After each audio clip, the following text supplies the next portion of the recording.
Bismillahirrahmanirrahim. Elhamdulillahi Rabbil Alamin. Wassalatu wassalam ala nabiyina Muhammad wa ala alihi wa sahbihi ajma'in. Të nderuar vëllezër dhe motra musliman, jemi në leximin e librit Kushtuar edukatës, i shkruar nga prisi besimtarëve në hadith Muhammed ibn Ismail al-Bukhari, Allahu e mëshiroft dhe bëf për banorëve të xhennetit Firdaus.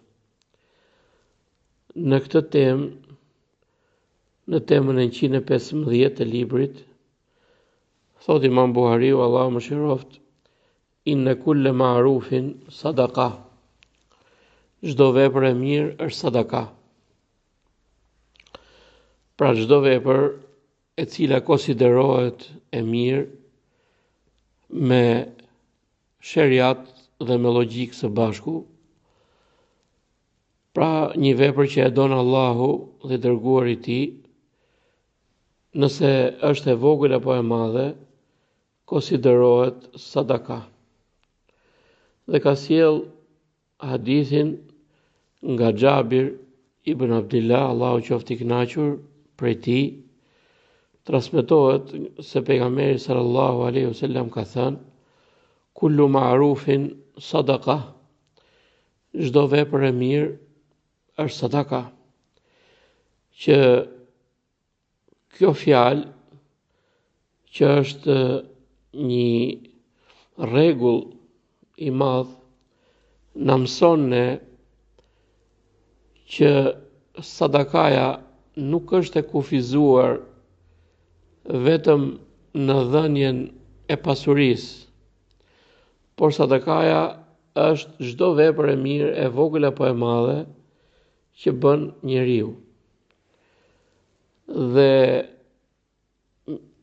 kjo mund të jetë vepër që i bën mirë personit, ose është vepër që i bën mirë të tjerëve. Të gjitha këto hynë tek sadakaja. Pra sadakaja nuk është e kufizuar vetëm për të pasurit. Sadaka mund të bëj çdo njeri, i varfër qoftë apo i pasur, në çdo kohë, me atë që Allahu Azza wa Jalla i jep mundësi, njeriu e bën veprën e tij, së pari duke qenë qëllimi për Allahun e madhëruar, dhe së dyti të jetë kjo vepër e mirë. Vepra e mirë është ajo vepër që e don Allahu dhe e don i dërguari i tij. Dhe ky pra është rregull i përgjithshëm. Hadithi tjetër nga Said ibn Abi Burda ibn Abi Musa, nga babai i tij, nga gjyshi i tij radiallahu anhu, ka thënë pejgamberi sallallahu alaihi wasallam: ala kulli muslimin sadaka. Është obligim për çdo musliman të jap sadaka. Than, fa in lam yajid, po nëse nuk gjen, tha, falyamal bi yadayhi,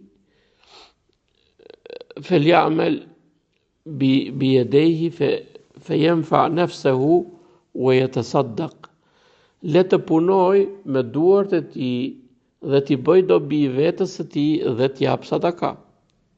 Than, po nëse nuk mundet, au lam yafal, apo nuk e bën, qala falyu'in dhal hajati al malhuf. Tha, le të ndihmoj nevojtarin i cili është në hall, ose i është bërë pa drejtësi, ose është është njeri domethënë që ka nevojë për ndihmë. Qalu fa in lam yafal, po nëse ai nuk e bën as këtë, qala falyamul bil khairi au ya'mur bil ma'ruf. Le të urdhëroj për të mirë. Qalu fa in lam yafal, po nëse nuk e bën, qal falyumsik an ash-sharr fa innahu lahu sadaqa. atëherë le ta frenoj veten nga e keqja, sepse ajo për të është sadaka. Atëherë në këtë hadith, pejgamberi sallallahu alaihi wasallam na thot që muslimani e ka detyrë të jap sadaka, e ka detyrë të bëjë vepra të mira, qoftë duke dhënë pasurinë e tij të varfërve, apo qoftë duke bërë çdo lloj vepre tjetër që konsiderohet sadaka, siç e shpjeguam më lart. Dhe sahabët i thanë, po nëse nuk e gjen, atëherë le të punoj me duart e tij. Pra këtu është një nxitje për besimtarët që të punojnë në halal dhe të mos i shtrinë dorën tjetrit. Pra kjo është një fjalë dhe që shumë njerëz duhet ta dëgjojnë, sepse mendojnë që po të rrinë dhe të mos bëjnë asgjë, mendojnë se kjo është e vetmja mënyrë për ata për të jetuar. Jo, njeriu duhet të përpiqet, aq sa mundet. Qoftë të bëj edhe punë të rëndomta. Një prej selebëve pa disa veta, disa nxënës që po rrinin në xhami të pejgamberit sallallahu alaihi wasallam, dhe i tha çohuni dhe bëni një punë, punoni, fitoni riskun tuaj me djersën tuaj dhe mos prisni që të vinë njerëzit dhe t'u japin juve ndihmë. Gjithashtu ka qenë një prej dietarëve që kur vinte dikush që të mësonte tek ai, i thoshte a ke një punë, a ke një zanat, a ke një diçka që e fiton riskun? Nëse i thoshte po, e afronte dhe e mësonte. Nëse i thoshte jo, atëherë thoshte shko dhe përpiqu, mundohu të bëhesh i aftë edhe në këtë fushë dhe pastaj vinte dhe mësonte. Pra, dietarët tanë i kanë mësuar njerëzit, ashtu siç ka ardhur edhe në këtë hadith, që është e dobishme për njeriu të punojë me ato që i ka dhënë Allahu subhanahu wa taala dhe të përpiqet. Dhe t'i bëj dobi vetes tij dhe po ashtu t'japi sadaka të tjerëve, të ndihmojë. Dhe thanë ata, po nëse nuk mundet apo nuk e bën, këtu nuk mundet, pra nuk ka mundësi, jo se nuk ka për shembull jo nga ana e dembelizmit, por nga ana e mundësisë, mund të jetë i smur, mund të jetë i pamundur, mund të ketë pengesa të shumta, atëherë e pyetën sahabë, po nëse nuk ka mundësi ose nuk mundet, atëherë le të ndihmoj dikë që është nevojtar, dikë që është në hall, dikujt që i është bërë padrejtësi ose dikujt që ka nevojë ndihmoje. Pra dhe kjo hyn ke sadakaja që ti mund të bësh dhe mund mos rish gjithë ditën dhe të thuash që unë nuk bëj dot asgjë. Njeriu gjatë ditës ka mundësi të bëj sadaka të shumta, vepra të shumta. Dhe jo të qëndroj të vrasi kohën, siç thonë. Ne kohën nuk kemi pse e vrasim. Koha është miku jon. Pse duhet të vrasim kohën? Pra ne të mundohemi që të harxojmë këtë kohë që na ka dhënë Allahu Azza wa Jall dhe të bëjmë vepra, qofshin vepra të vogla dhe qofshin vepra të mëdha.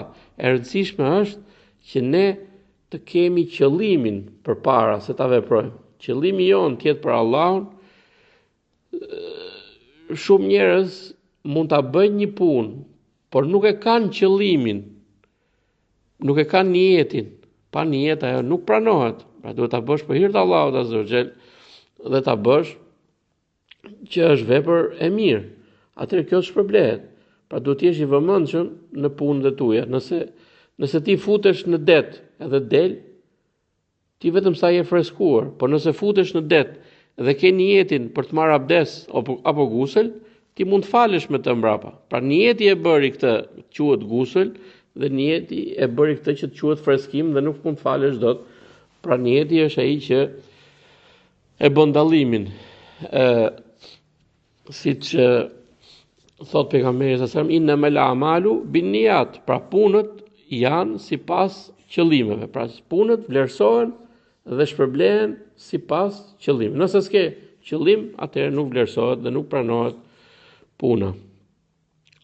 Fa in lam tafal, nëse nuk e bën këtë, atëherë fel ya'mur bil khairi au ya'mur bil ma'ruf. Pra transmetuesi ka dyshuar, ka thënë të urdhëroj për të mirë apo të urdhëroj për ma'ruf, që është e njëjta gjë, pra sinonimi i kësaj.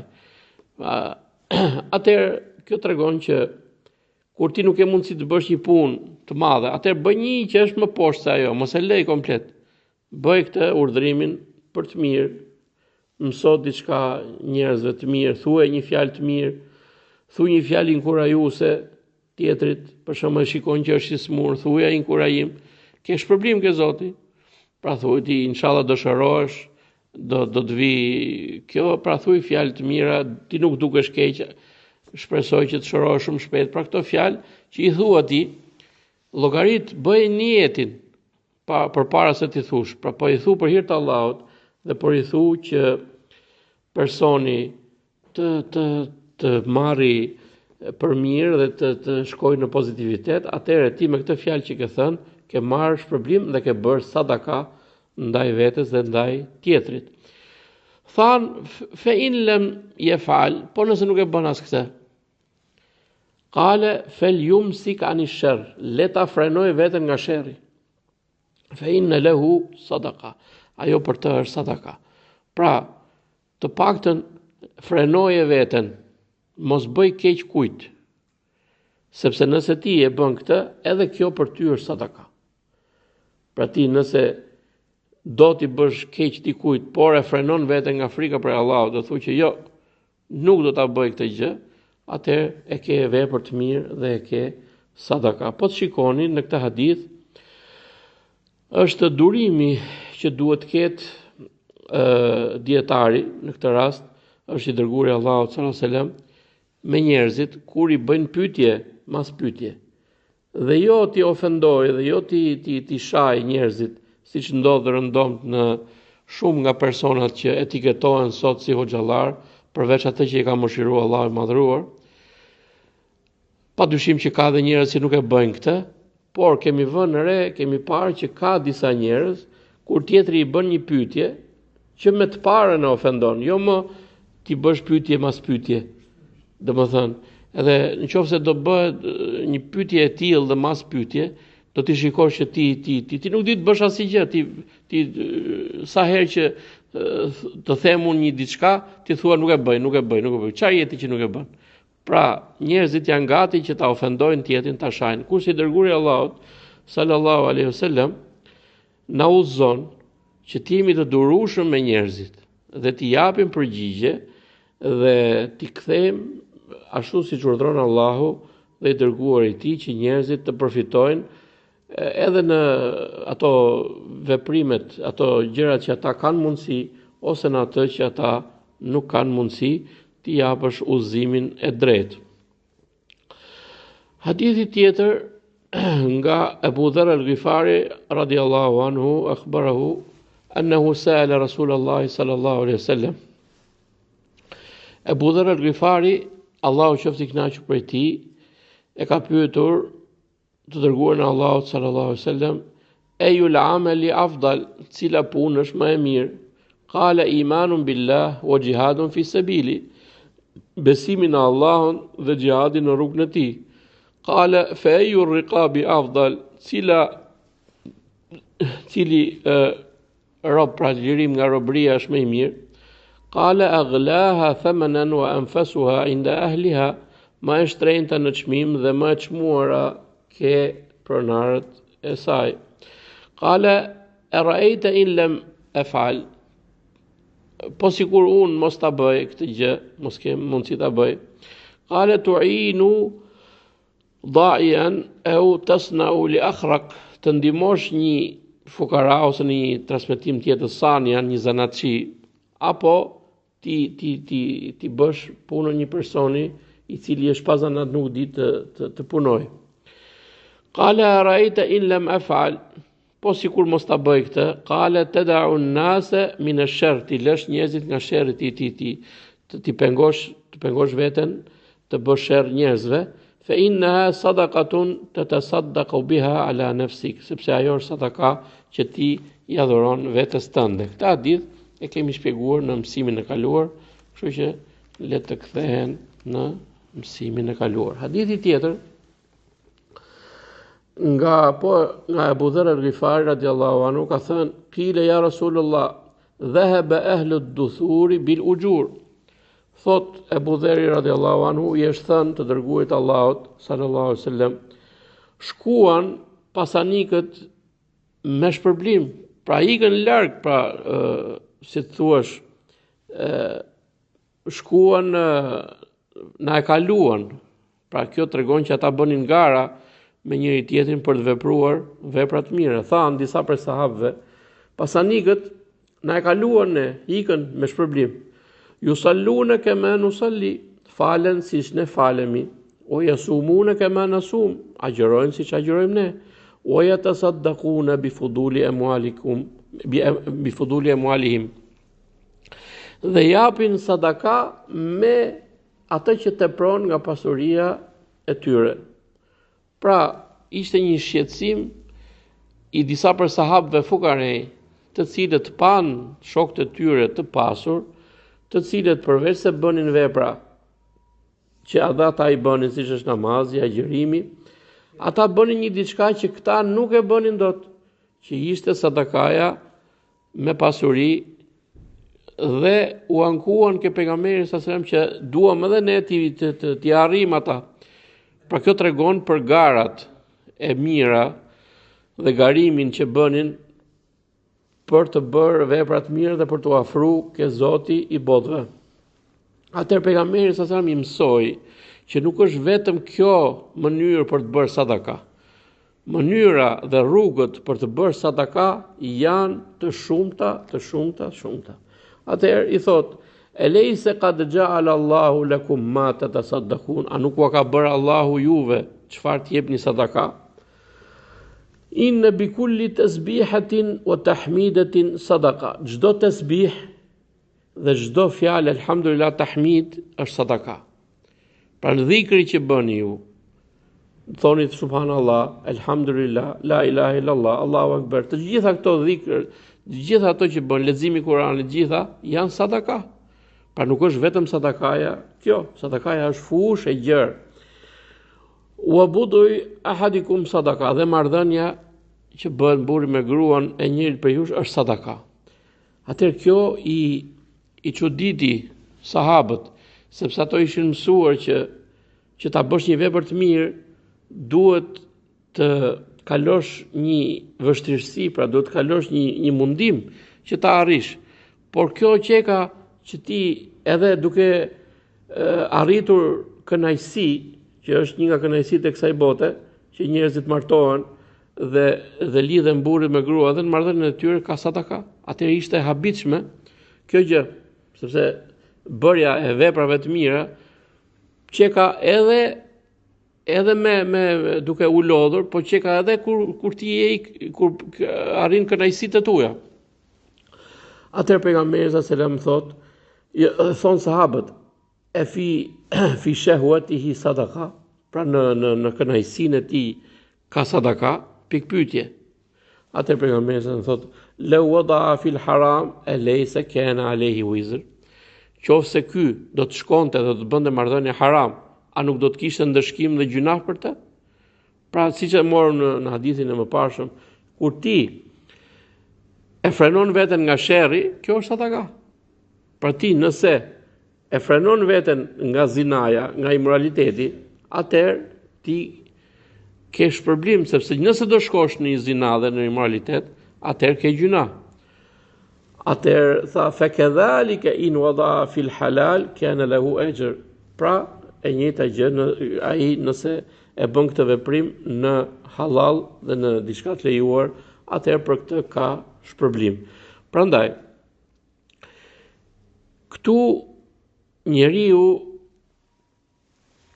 e shikon këto hadithe që edhe veprat të cilat janë vepra që ndodhin çdo ditë, qoftë edhe ushqimi, siç ka ardhur në një hadith që edhe ato kafshatën që ti ja jep gruas tënde, e vën në gojën e gruas tënde, ja ushqen gruan ose fëmin, ose prindit, edhe në atë ke sadaka. Edhe hapat që bën ti për të shkuar në xhami ose në një vend të mirë, atëherë ke sadaka. Atëherë të mos na hikin të gjitha këto vepra, të na hikin dëm. Por në momentin që ne bëjmë një lëvizje, qoftë edhe një lëvizje që duket sikur është vepër që ti nuk do të marrësh problem, bëje niyetin, bëje qëllimin për hir të Allahut, bëje qëllimin që ti ta bësh këtë punë për të mirën tënde ose për të mirën e muslimanëve në mënyrë që të marrësh shpërblim. Pra, mos të na hikin veprat, qofshin të mos i neglizhojmë, qofshin të vogla apo të mëdha. Çdo vepër, çdo fjalë që ta nxjerrim nga goja, ta nxjerrim dhe ta llogarisim si shpërblim ke Zoti i madhëruar, që në ditën e gjykimit të dalin tek libri i punëve tona të mira dhe të na shpërblej Allahu me të. Tema tjetër, imatatul adha, heqja e gjërave të pakëndshme, gjërave të jo të mira nga rruga.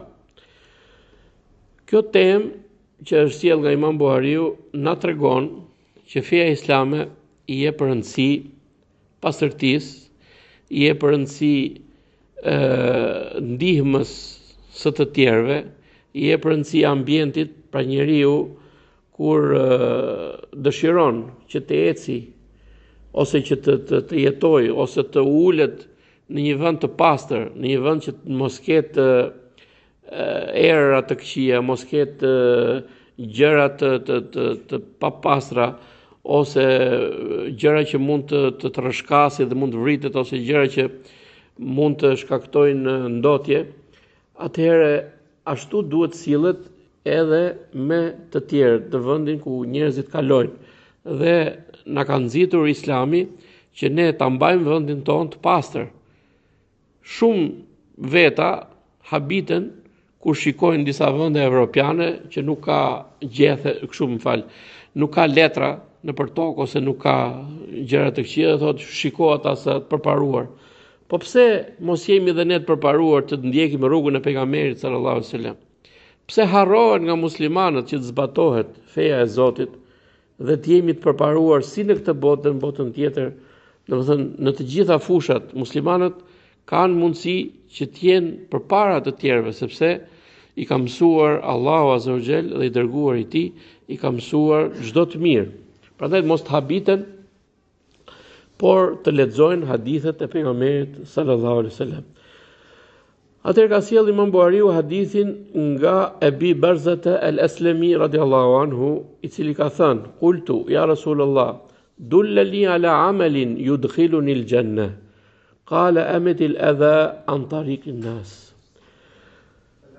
Aleikum salam.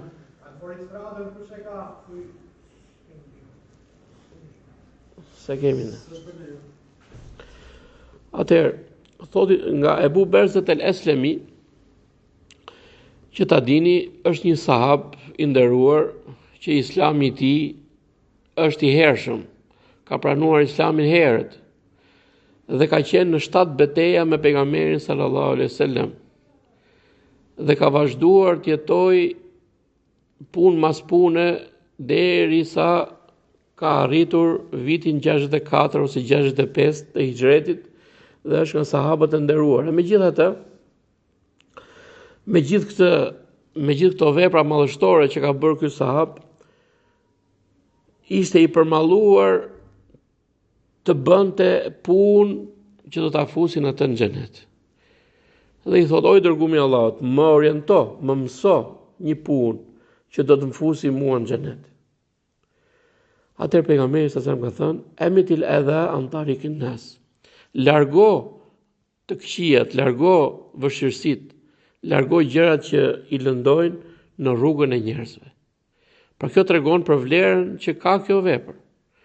Kjo vepër dhe kjo fjalë që thuhet tu është universale. Është si nga ana konkrete që ti të largosh të këqijat tek rruga e njerëzit, qofshin gura, qofshin xhama, qofshin ferra, qofshin lëngje pa dëshirueshme që mund të rrshkasin, qofshin lëkura, frutash e tjerë që tjetri mund të rrëzohet e mund të vritet. Të gjitha këto që janë konkrete, duhet që njeriu mos i neglizhoj. Kur i shef besimtari këto dhe e bën niyetin që ky të pastroj këtë rrugë në mënyrë që kur të kalojnë besimtarët aty, kur të kalojnë njerëzit aty, qofshin edhe kafshët, sikur të kenë aty lidhje, të jetë mos ketë dëm për askënd. Pra kjo tregon që ky në zemrën e tij ka mëshirë, ka dhimbësuri për njerëzit. Po kjo që janë këto gjërat konkrete, gjithashtu ka lidhje edhe me gjërat që janë kuptimore. Nëse njëri i keq përhap një bidat ose përhap një ide të gabuar, atëherë ti ja mëson, ja kritikon atë, ja mëson njerëzve gabimin dhe thua që keni kujdes nga kjo dhe kjo është akoma më e madhe për të ruajtur është më e dëmshme tek njerëzit dhe ky person ka shpërblim të madh që eliminon këtë të keqe në rrugën e njerëzve. Hadithi tjetër nga Abu Huraira radiallahu anhu, nga pejgamberi sallallahu alaihi wasallam ka thënë: "Marra rajulun bi shawkin fi at-tariq, fa qala lahu mitanna hadha ash-shawk, la yadur rajulan musliman, fa ghufira lahu." Nga Abu Huraira transmetohet nga pejgamberi sallallahu alaihi wasallam, i cili ka thënë: "Kaloi një burr afër një gjëmbaçi në rrugë dhe tha do ta heq, do ta eliminoj këtë gjëmb që të mos dëmtoj asnjë burr musliman dhe ju falen atij gjunahet." Allahu Azza wa Jall e falenderoi këtë burr i cili e bëri këtë vepër që nga pamja e parë duket e vogël, kishte mbirë një gjëmb aty. Edhe normalisht që ose mund të hidhet një gjëmb në rrugë. Normalisht natën për shembull, nuk është siç ka qenë, siç është tani. Mundet që dikush të vritet aty ose të shpohet. Atëherë ai eliminoi këtë nga rruga dhe Allahu subhanahu wa taala ja fali atij gjunahet.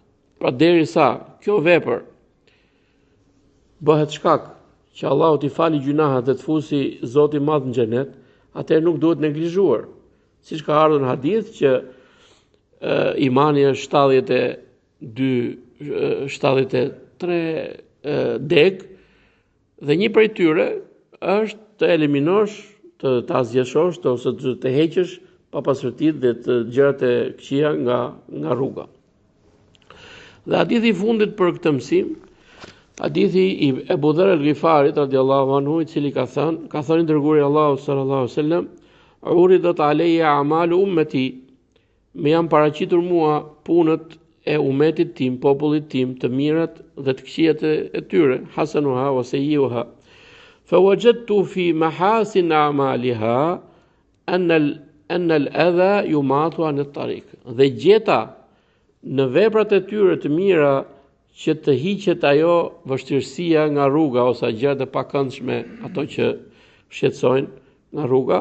Wa wajadtu fi masawi a'maliha, dhe gjeta në veprat e tyre të këqija an-nukhamatu fil masjid la tudfan, ajo bështyma ose sekrecionet në xhami të pambuluara. Dhe këtu pra ka ardhur që pejgamberi sallallahu alaihi wasallam na njofton që këto janë nga veprat e mira të umetit ton, nuk duhet neglizhuar. Pastërtia në ambient, pastërtia në rrugë, të mundohemi që të mos ja vështirësojmë njerëzve. Mirë ai që e pastron rrugën. Pra njerëzit janë 3 lloje.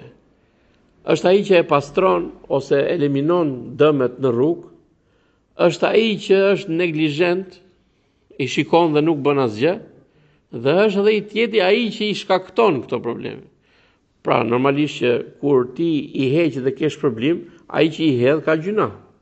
Prandaj që duhet të ruhemi sidomos në ato veprimet që bëjnë disa njerëz, që bëjnë urinim ose bëjnë gjëra të këqija dhe në rrugën e njerëzve dhe në hijet e njerëzve ka ardhur hadithi ruhuni nga dy mallkueset. Po këto rruga nëse bën këto veprime të tilla në rrugë apo në vendet që ulen njerëzit që ka hije ose këto, atëherë ato të mallkojnë ty. Prandaj Islami ka dhënë rëndësi pastërtisë së ambientit, pastërtisë së rrugëve, ruajtjen e besimtarëve nga shkaktimi i dëmeve e kështu me radhë. Dhe thot pejgamberi sallallahu alajhi wasallam, nga ato të këqija që gjeta është ajo bështyma, sekrecionet e njeriut që e ndodhin në xhami. Pra xhamia ka një status që neve duhet ta ruajmë, duhet të kemi pastërti, duhet të kemi gjëra që të mos i neverisim njerëzit me veprimet tona. Një kohë ka qenë dhe, pra ka qenë toka e pashtruar, xhamia ka qenë thjesht një tënd. Por tani që kemi këto, njeriu duhet të mbajë letra me vete, karpiceta me vete, nëse i vijnë këto sekrecione ose bështym. Dhe nëse e gjen në xhami dikë të pa edukat që e ka bërë këtë veprim, atëherë duhet ta fshi, duhet ta laj, pra duhet ta heqë, ta eliminoj. Pra, këto në xhami, nëse ndodh që dikush të bëjë një veprim të tillë, atëherë duhet ta mbuloj. Pra nëse është me dhe, ta mbuloj edhe me kaq. Kurse nëse ka tapet ose ka kështu, atëherë duhet ta heqim me në një leck ose me një letër ose me diçka që në mënyrë që të mos i vështiroset tjetrit sjellja e gabuar e dikujt. Pra duhet që të jemi të edukuar, duhet që t'i zbatojmë porositë e pejgamberit sallallahu alaihi wasallam, se nëse ne do t'i zbatojmë këto, atëherë ne do të ishim shembull për botën. Po duke qenë se dikush ose disa nga njerëzit nuk i zbatojnë, atëherë shikojnë të tjerë dhe thonë shiko sa mirë këta, shiko si e majnë pastërtinë. Por pse kemi harruar ne t'i zbatojmë? Kjo tregon që njerëzit janë larguar nga dia, përveç atë që i don Allahu të mirën dhe e ka futur në mëshirën e vet, dhe na bëf Zoti për atyre të cilët të ndjekin në rrugën e pejgamberit sallallahu alaihi wasallam dhe përfitojnë në këtë botë dhe në botën tjetër. Subhanakallahumma bihamdik, ashhadu an la ilaha illa anta, astaghfiruka wa atubu ilaik.